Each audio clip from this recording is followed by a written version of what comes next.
আমি আপনার ভাই। সে বড় ভাই তো জানি, আমি সাংবাদিকের কথা বলবেন না। তাহলে ওই ইয়ারে দেখেন, ওর গার্জিয়ানরে দেখেন, গার্জিয়ানরে হ্যান্ড ওভার করে।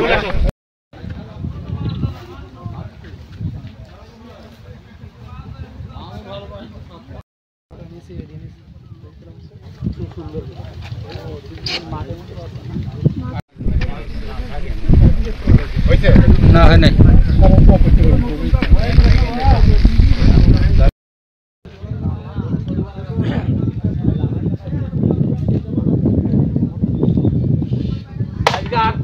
আমার কাছে ওর চাইতো ভাই ভুট্টার বীজ কিনেছে, ওই ভুট্টার বীজগুলো ওইদিকে ভুট্টা লাগাতে গেছে 8টার দিকে, সকাল 8টা।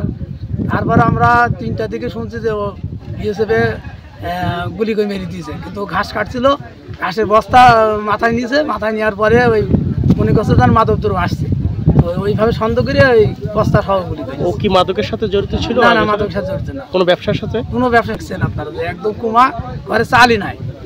আরেকটা বিষয়,